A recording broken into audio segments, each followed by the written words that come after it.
Hello, everyone. I'm very excited to be with you here today and talk with you about ways that you can use social media in order to optimize your marketing and reach a broader audience.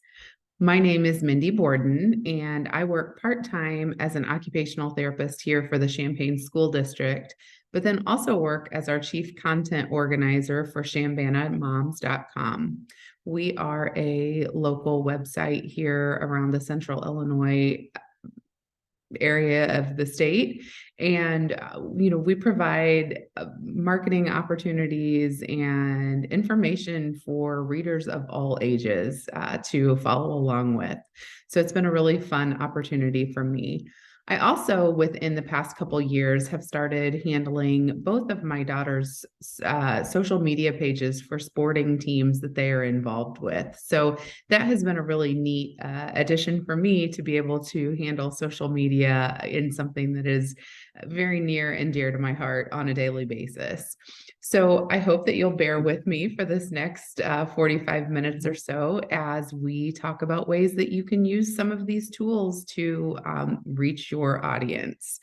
So if you'll bear with me for a second as I start to share my screen and get us set up here for my slides.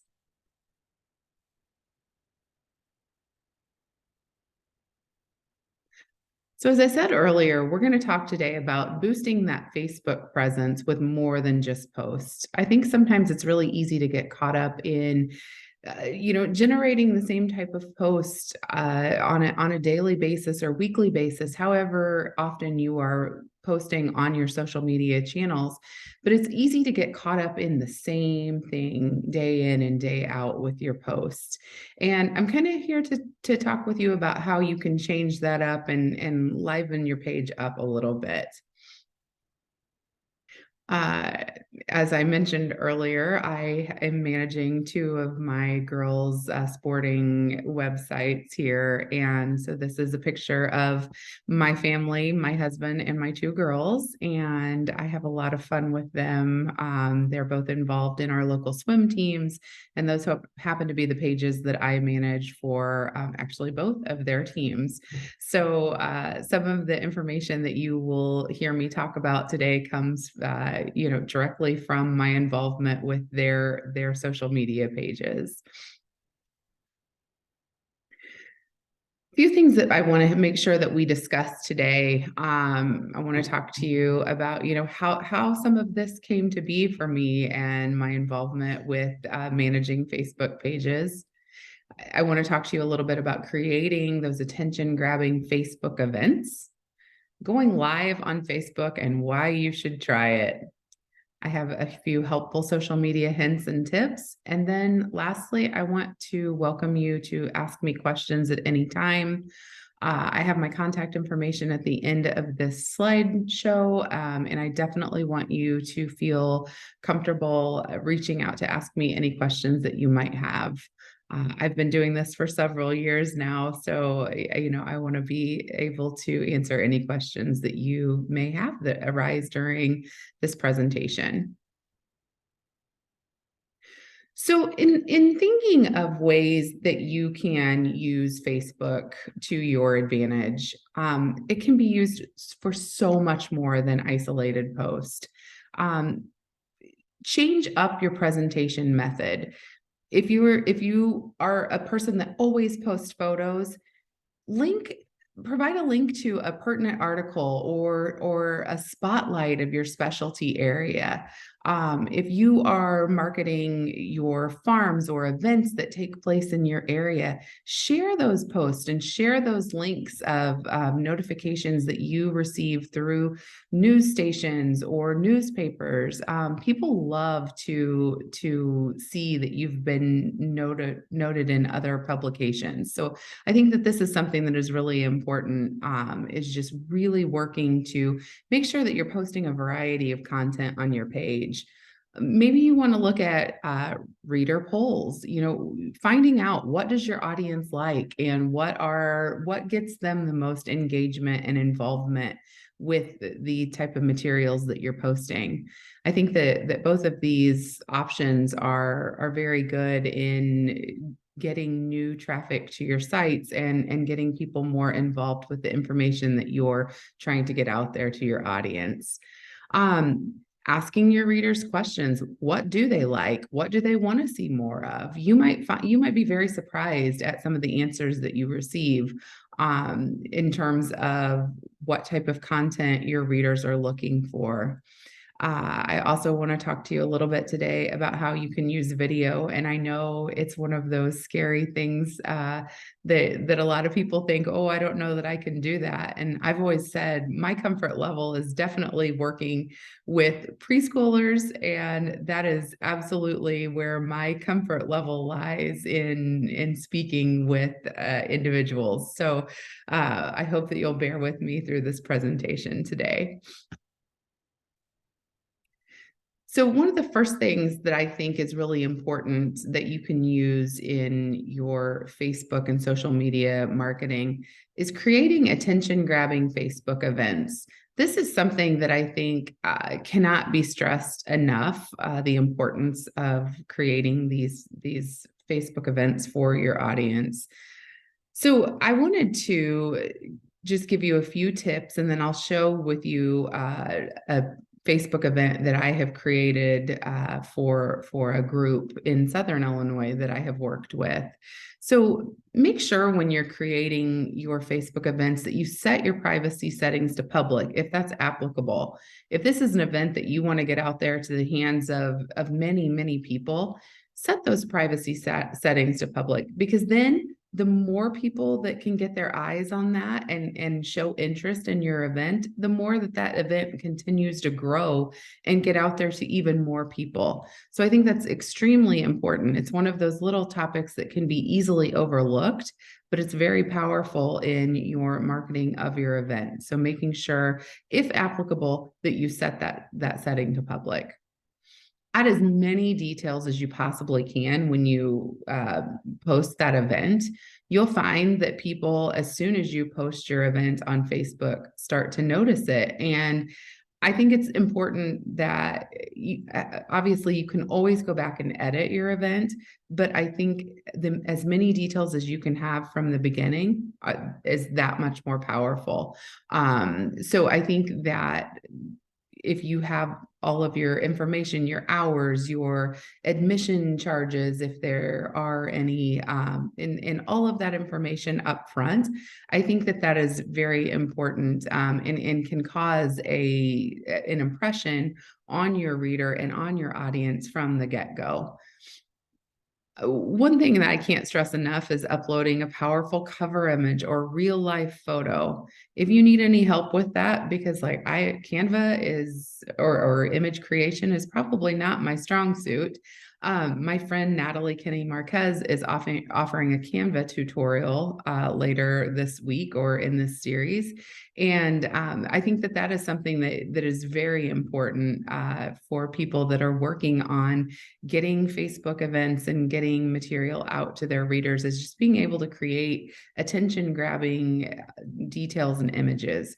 So I would highly suggest taking her class so that you can learn more about how to create those images.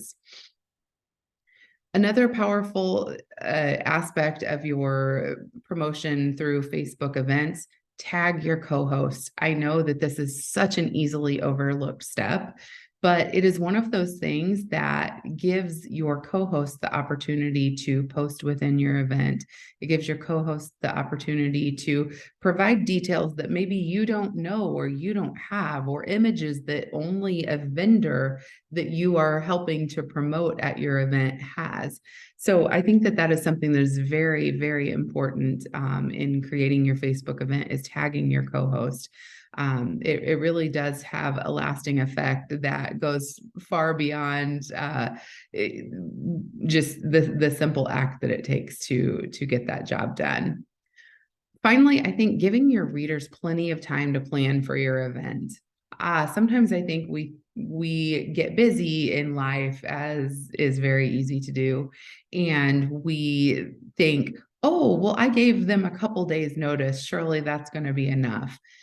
there's a lot of planners in this world, myself included, and I'm constantly planning 3 to 4 weeks out. I think a good rule of thumb is as soon as you know the date, you're confirmed, you have details that someone could plan a day or an evening at your event, get that information out there, because chances are if you get out in front of other events and yours is something that is very interesting to the individual and has a lot of things that they would like to see, there's a good chance that they might prioritize your event over something else that they see. So I'm a big advocate and proponent for getting your information out early. You can always edit and add details at a later date, but again, I think as much as you can get out there in the beginning, that just helps you to secure an even better event and solution for yourself. So wanted to show you here an example of a Facebook event that I have created. I'm going to share my screen again. So this was for an organization that my mom actually did a craft show for. And I know that many of you are farmers or farmers market vendors or are working in agritourism. And I think that a lot of what we did for this particular event could apply in your situations. So this was a craft vendor show at a location in Southern Illinois. And what we did was, they created an image for me to use. For this particular image, I would have liked to have seen it be a little bit more appropriately sized for the Facebook image that we were using.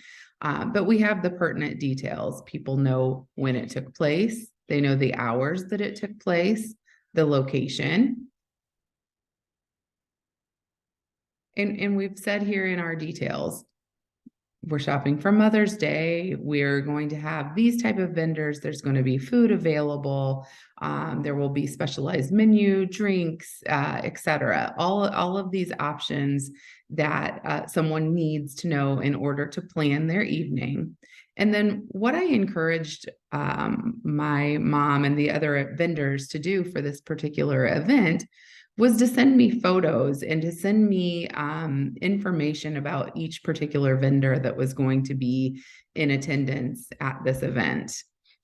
And for some reason, there we go. Just going to kind of start. I posted quite a bit in this particular event, Facebook event, just because I thought it helps to create more engagement. The more that you're posting within your events and the more that you can get people excited about what you have to sell there. So, up until the day of the event, we are still promoting, hey, did you know that this event is coming up in the beginning? We have people asking, are we looking for any more booths? We're talking about the particular vendors that are going to be showing up there. And then I started doing a vendor spotlight. And so that we weren't having tons of photos showing up in albums across Facebook, I tried to put together a photo collage of each grouping of items that the particular vendors had for sale. So you can see here, we had candles and purses. We had a vendor with stained glass, a vendor with, candles and scented objects, clothing, again, just trying to give all of these people a little bit more publicity for planning to be at this event, all the while generating more interest in the event in general. So we had several posts for all of the different vendors that were involved with this event. Once we got closer to the actual event itself, I started posting, remember, tonight is the night, plan to be there, plan to bring your money, plan to have drinks or appetizers from the restaurant that was there, and then just showing some pictures of the actual event itself. I think that people really like to picture themselves in the event space. So they really want to know, okay, so if I was here, what could I purchase? What could I eat? Where would I be shopping? I think in a world where we are so information savvy, that this is information that people really are looking to have. So I encourage anyone that I'm working with to send me real photos.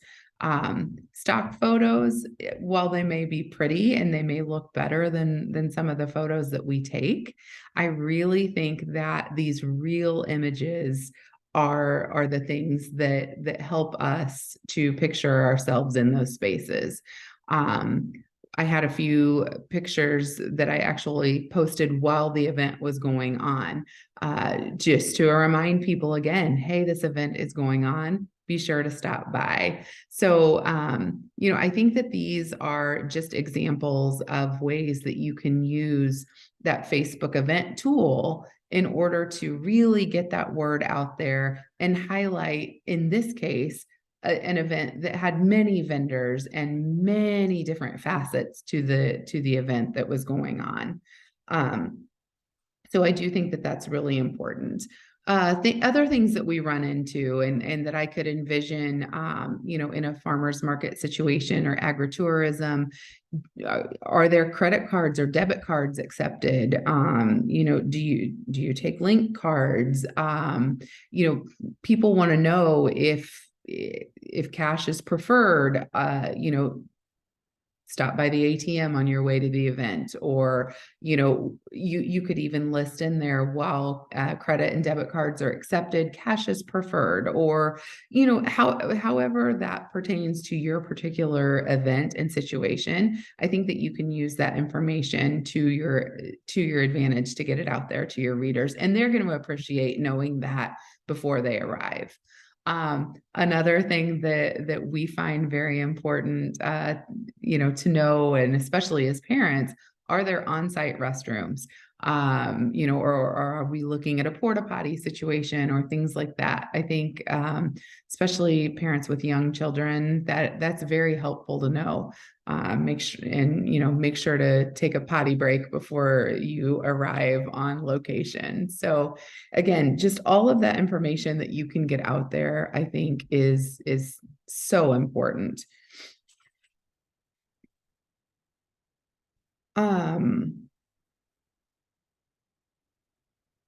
It might be beneficial to know, when hosting an event, that you can get more people involved with your particular Facebook event through your co-hosts' audience that they follow. So by tagging a co-host and by making your events public, you are allowing that information to spread to anyone, within your viewing area. And I always encourage clients that I'm working with, or, in this particular situation for this craft fair, I encouraged everyone that was a vendor to please share the event, mark that you're going. The more people that you get to mark that they're interested in your event or that they're going, the more reminders that they're going to get, through their social media channels, and also be able to, receive any type of updates that you put out there. So some of the things that I think are really important in this situation are, it's cold outside right now, or if it's snowing, I think that people are looking to your Facebook event for weather updates. Maybe it's raining, or maybe we have a foot of snow on the ground. Is the event still going to take place? And in a day and age where we have so many large events that may not have a phone number to call or a situation like that, I think that they're looking to Facebook and social media to provide any last minute updates, on an event that might be taking place. So, posting that pertinent information up until the day of the event, up until, right before the event and even during the event is a great way to creatively and effectively use your Facebook events.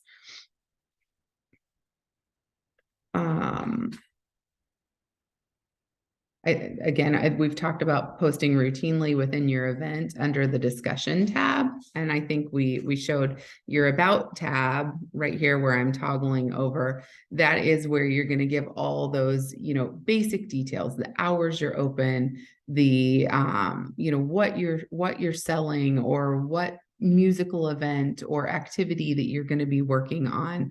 All of that resides within that about section, where the discussion is, where you and your vendors can be posting information about the event itself. And, you're able to set the settings on the Facebook event so that people can openly post on your page, or you can approve those posts before they go out. And sometimes, depending on the event, I do mark that where I can kind of screen some of those questions that come through before those would go out into Facebook land. So, in a situation like this craft vendor fair, I set it so that anybody could ask questions, and you can always delete the questions if something pops up and seems inappropriate. So, that's always important to look at. One other thing with your Facebook event, if you are sending out any type of email newsletter, any type of mail marketing, any type of communication you have with your typical audience, include the link to the Facebook event. I think, again, like we've talked about, this is a way that's really important for people to gather information, about different types of activities that you are hosting. And I think a lot of people in today's day and age will go straight to that Facebook page and the event to look up some of these details. So I do think that is really important. So the next thing I want to show you is talking about Facebook Lives.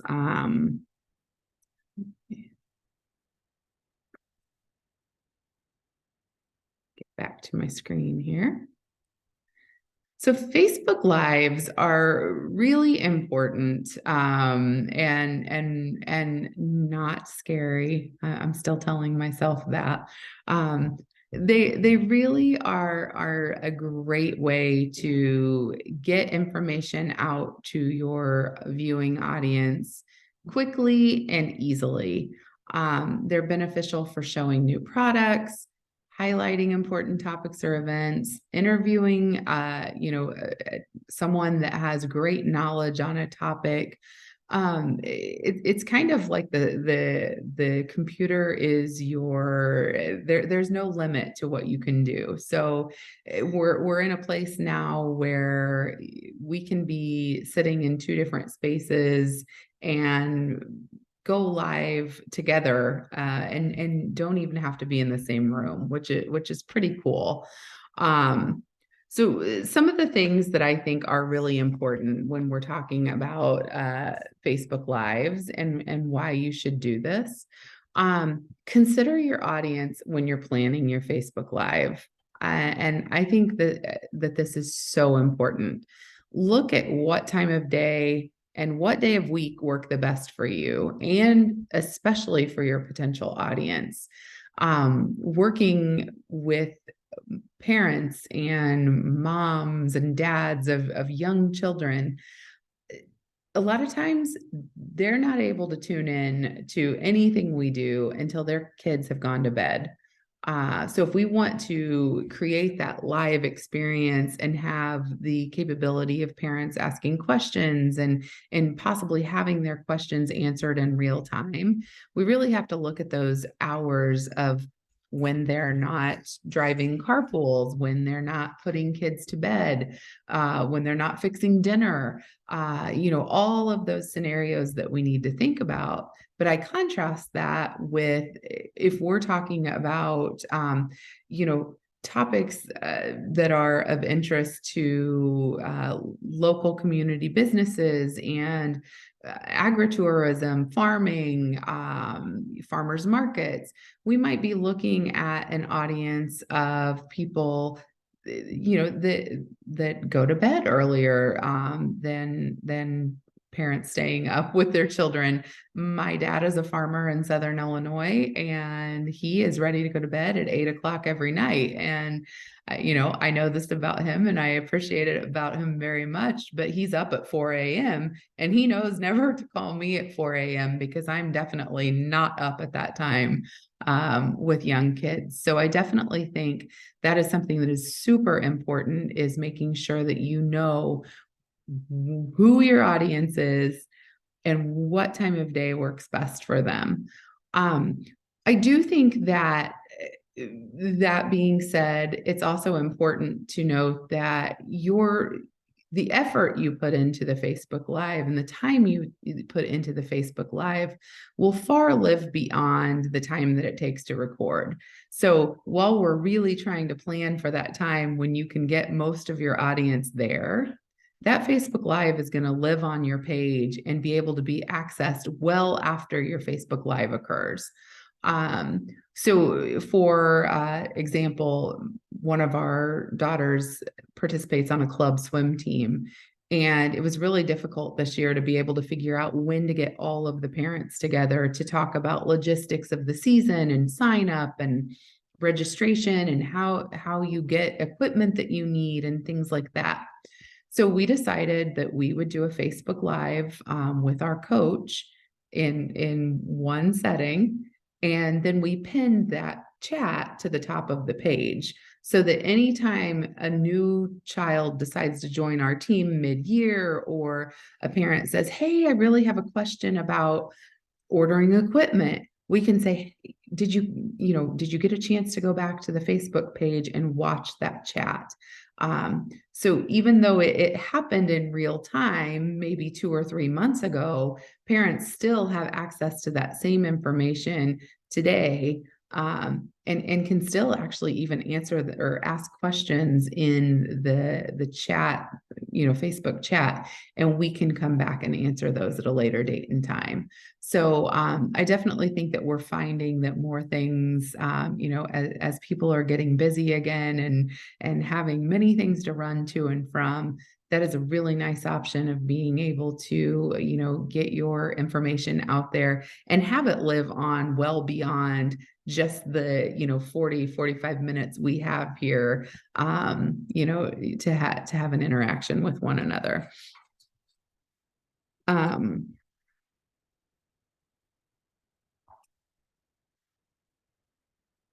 One of the things when we're prepping for a Facebook Live, I'm going to go ahead and go to my next screen here.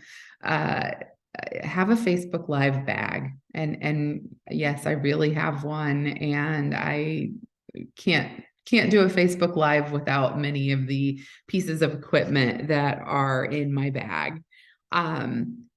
I find it much easier actually to do a Facebook Live from my computer. So if you're using your computer, just making sure that it's charged, and I have a charging cord. You would not believe how quickly that video can drain your battery. So if you have any type of battery issues whatsoever, making sure that you have your charging cord and also access to a power outlet.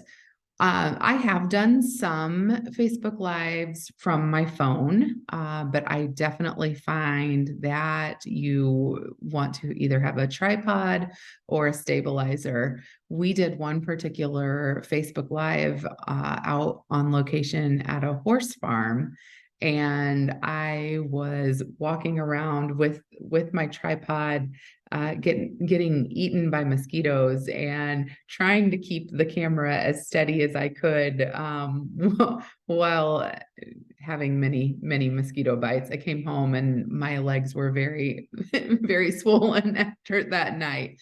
But I use, and I have it here to show you, for a stabilizer, um, a this particular stabilizer, where you can literally be walking, and luckily it kind of evens out your steps for you, and people don't feel like they're, getting motion sickness from all of your movement. I definitely have a couple of extension cords in my bag. Again, like we talked about earlier, people want to see themselves in your space. So the more that you can get on location and show them what you have to either sell or a preview of an event or activity that's to come, I think the more interest you can generate in your activity. So that can mean running a couple of extension cords, from a house, from a barn, from an exterior location. We did a Facebook Live last year in the middle of a flower farm, which was pretty cool. And it just gives your audience such a unique view of what you're doing. So I thought that was really neat that we were able to do that. Uh, Depending on the time of day that you are hosting your Facebook Live, you may want to have a lamp or ring light or something like that with you. I have traveled with portable lighting, with large light bulbs.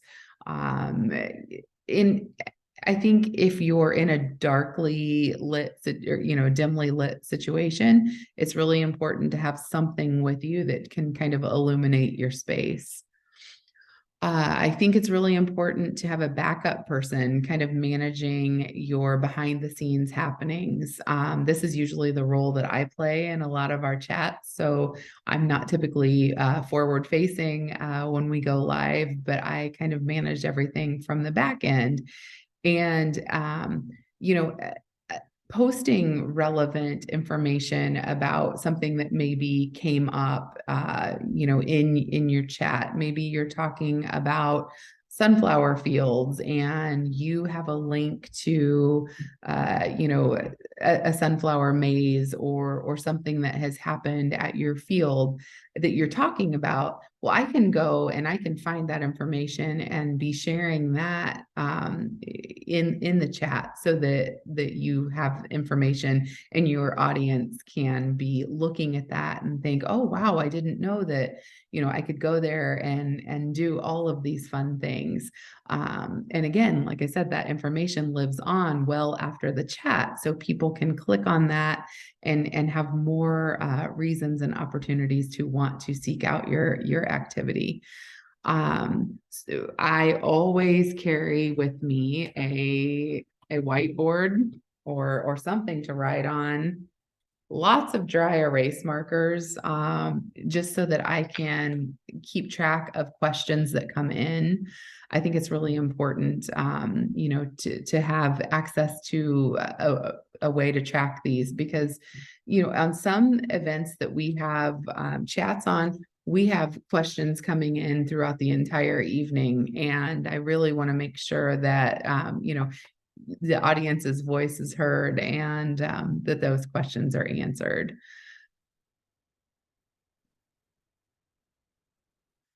I definitely, when I'm preparing for a chat, like to have a chat script, and it is definitely worth the time and the effort that you will put into creating this chat script. This allows for your client or for you to review anything that you want us to chat about or to talk about before that information goes live. Sometimes we run into situations where it's a situation that you just don't want to talk about on camera. And that could be due to a multitude of factors. Maybe details aren't fully planned for a certain event, and you really don't want to reveal that information quite yet. Or there's legal matters that are tied up with that situation. There's rapidly changing guidelines. I know we've lived a lot with that in the past couple of years, but having that chat script gives you or your client or vendors the opportunity to say, I really don't want to talk about that particular topic, but I really like to know what are those things that we really want to get out and in the hands of your audience. So if we're talking, again, I'm a sunflower lover, so you'll probably hear me give this example several times, but maybe I want you to know 10, I want my audience to know 10 things about sunflowers. Where can I find them?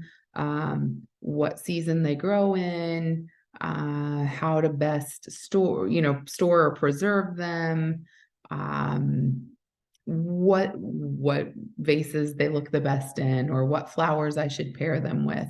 Maybe I list off 10 things that are just really important for me as a sunflower grower that I want my audience to know. And I make sure that I have those, and I make sure that I embed all of that information because, again, we want our audience to walk away knowing those important things that we wanted to use this Facebook Live opportunity for. The other thing that I think, again, is really important with a chat script is just allowing for the client to add any other details that may not have been considered to be added. And that often happens because you obviously know more about your event than I do. So I definitely want to make sure that, make sure you're considering all aspects of your event or activity that we're going live for, so that we can make sure that all of that information is embedded. And again, going live does not have to be stressful at all. I think that it is important for a client to have a copy of this chat script at least 2 to 3 days before your Facebook Live goes into effect. I think that gives you both an opportunity to get comfortable with the subject matter and to kind of know the timing. I kind of arbitrarily give time limits to how long I think that particular topics or questions are going to last, just so that I always know, do we have enough time or do we have enough topics and information to fill an allotted time? Or do we need to look at, cutting some information? Because sometimes we get out there and we just have way too much information. And we know that people will kind of tune in for a little bit, and then maybe the phone rings, or you want a snack, or you step away for a few minutes, but then you come back. So we want to just make sure that we're providing information that is very informational and beneficial to our audience.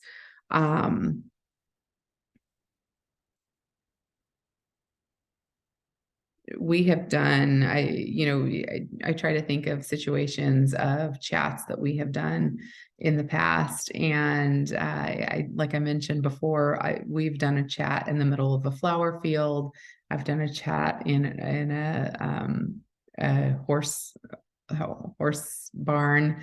We went on location so that people could see the different aspects around the horse barn. We've done chats by swimming pools where the participant that was talking about their service was in the swimming pool. And just you can take any subject matter and go live on it. And I think that's what's pretty cool about Facebook Lives. There does not have to be a time limit. A lot of the chats that I have worked on have been around an hour in length, but you most definitely do not have to make your chat or feel like you have to come up with information. Maybe you want to go live for 5 minutes. You're at the farmer's market and you have a new vendor there and you really want to spotlight something that they have. Maybe you go live for 5 or 10 minutes and have an opportunity for your audience to get a face-to-face interaction with that person, see what they have to sell, and kind of go from there. So, that's something to keep in mind as you're starting to promote, new activities, and looking forward with your planning. I think it's important within that chat script to kind of sprinkle in some questions that maybe get your audience talking a little bit. Sometimes if we're just feeding information to our audience, we want them to feel welcome to answer questions too. So maybe just as simple as, it's strawberry season. What's your favorite dessert to make with strawberries? Or, sweet corn's in season right now. How do you like your sweet corn? Do you like it grilled? Do you like it on the stove, in the microwave? Again, just some of those easy questions to generate that engagement. And when we generate engagement, we generate more interest in your particular business that you're talking about. Another important aspect of our Facebook Lives, always, always, always, and I cannot stress this one enough. And so you should know then from years of experience that we have run into some issues with this in the past, but always do a tech check with your equipment. I always talk to my clients and tell them, use the same computer, use the same network, use the same conditions as much as possible as you will be using that night that you go live, or that day that you go live with your audience. This gives you the opportunity to check your lighting, to check your sound, and if there's refreshes on your network or your any type of security interface that you have, with your business, it gives you the opportunity by planning it at a similar time of day to when you're going to go live, that you kind of have some of those bugs worked out, ahead of time. So we have run into issues before with firewalls and other computer technological difficulties. So again, just making sure that you're operating in as similar of circumstances the trial night as you are the night or day that you plan to go live. I still, after doing this for several years, I still recommend even the night of the event still being logged on at least 20 minutes early, 20, 30 minutes early, just so that you can make sure, again, what if there's been, the internet crashed that day and you need to do a reboot? Sometimes if you're using Zoom, I feel like my updates come at a time where it inevitably never fails that I've, maybe running a little bit late and I log on to Zoom to start my meeting and it's like, it's time for an update. So, by logging in early, getting set up, getting your lighting in place, getting your computers and your cameras and microphones if you need them, all ready to go and lined up, that you are ready to set sail when your allotted time comes for starting that Facebook Live, and that you have that confidence, about you, so that you're not stressed once you go live.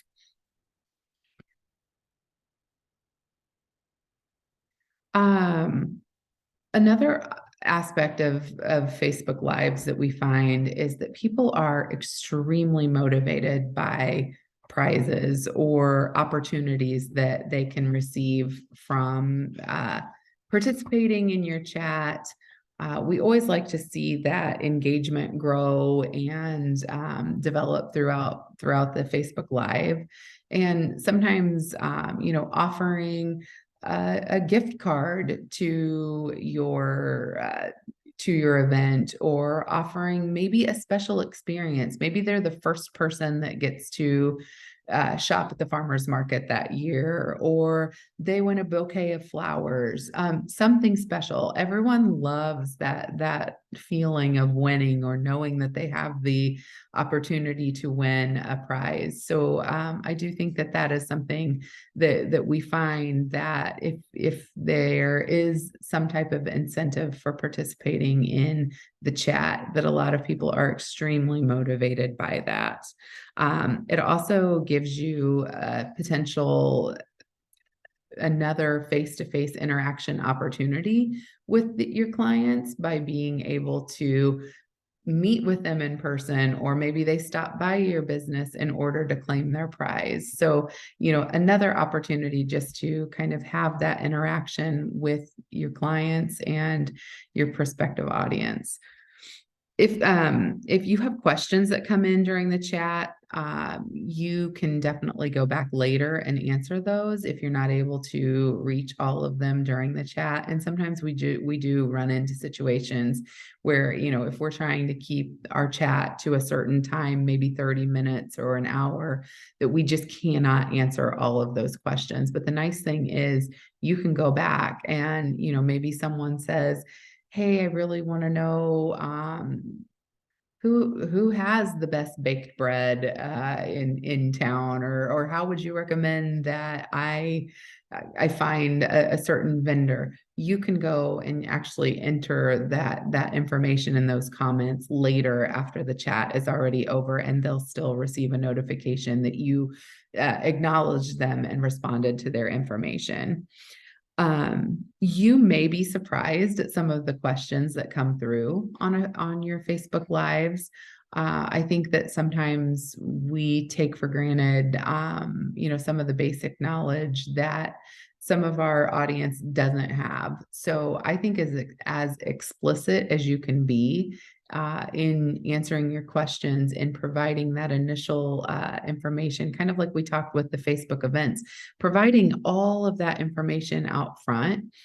You would be surprised, still some of the questions that come through, of people just wanting to seek clarification. And again, they're excited about your event, and we want them to be excited about your event. So just giving them all of that information for them to be able to make their plans.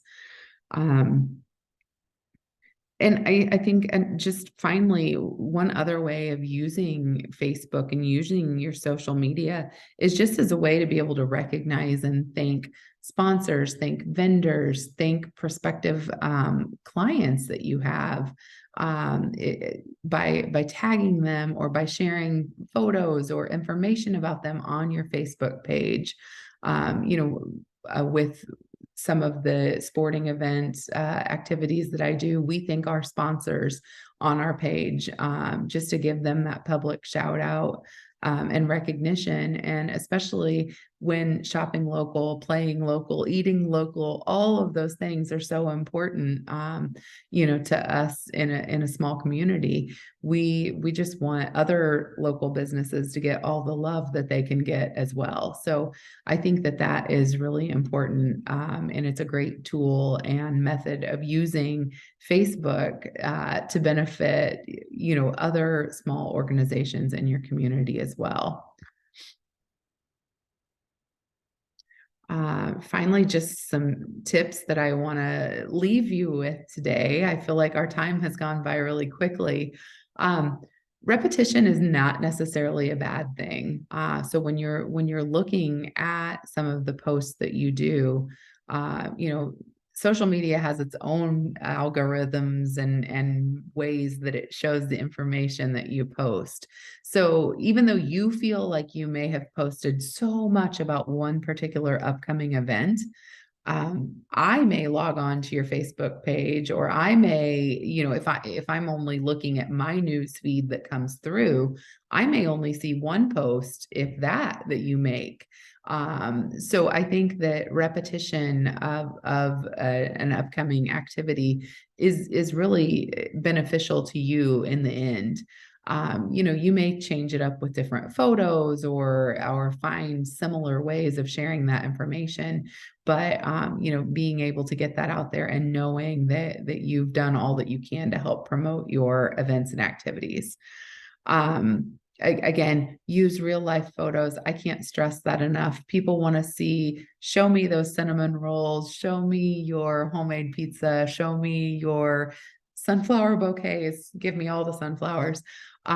Show the farm from which your products were grown. I know that, again, my dad, as a farmer in Southern Illinois, he loves showing pictures of him on the tractor, and my family, and the farming community that I grew up in. People just like to picture themselves in your space. And again, just being as clear and concise as possible in your descriptions. There's someone out there wondering, trying to find that information of, when are you open? When is my favorite, when are sunflowers in season? When can I get my favorite bouquets? When can I drive to your farm to see, the things that I'm looking to see? So in a world where people want to find out more information digitally, just trying to give them that information as easy as possible, because I think that you will definitely satisfy prospective clients by being able to give them that information upfront and clear. Finally, I want to encourage you, please reach out if you have any questions for me. I feel like I've thrown a lot of information at you in a very short period of time. I My email address is sunflower23@mac.com. I've had it for over 20 years, but again, like I said, I'm a sunflower lover. But I would be happy to help you in any way that I can. Don't be afraid of Facebook Lives. They're really a great tool for marketing and reaching your audience. And I wanted to leave you with just a couple of Facebook Lives that we have done. I did one for Buy Fresh, Buy Local, with Natalie and Janie. We've done another one with the Lieutenant Governor. And again, just talking about agritourism, talking about, using your, uh, using locally grown produce, and some of our favorite things that we find at farmers markets. So I think that the sky is the limit when it comes to this, and be creative. And I really can't wait to see what comes out of this. So please reach out if you have any questions, and it's been my pleasure to be with you here today. Thanks a lot. Bye.